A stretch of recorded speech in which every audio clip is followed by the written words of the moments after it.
चेला समन हाथ जय जय। दूसरी कड़ी है बाबू अंतरा महान जय जय जय जय तो हैया अरे जय जय झटा पट लगा हैया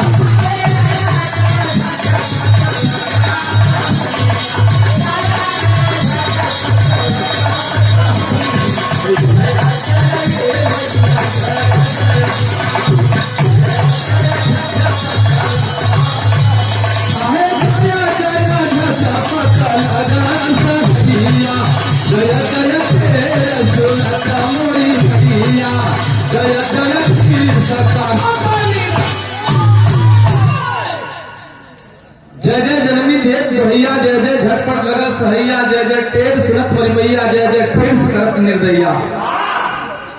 कहना है हमारे जय जय मैया मोरी जय जय जय जय ये मैया जय जय जादू कर ज्ञान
और के आवा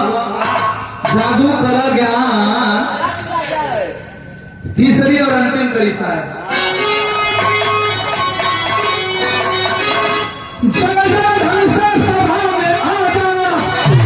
जय जय पूरा ताई सती खाजा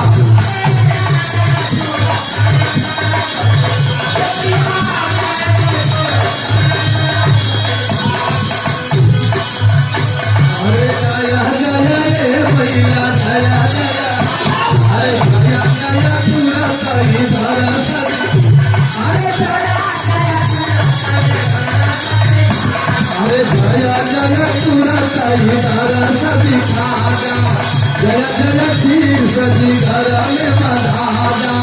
जय जय दुश्मन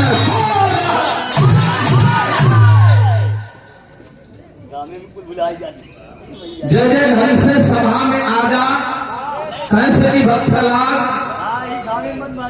तुम्हारे हाथ में बता रही जय जय ढंग से सभा में आजा जय जय तुरंत दरस दिखा जा जय जय फिर जिगर में बधा जा जय जय दुश्मन को दुश्मन कौन खुन्नी भाई हेलो बाल माइक बजत नहीं भैया हेलो हेलो हेलो ओके बनाओ भैया पाल निबी को हमी छावा आपण ती पर्याय निबी को हमी छावा छावा पडली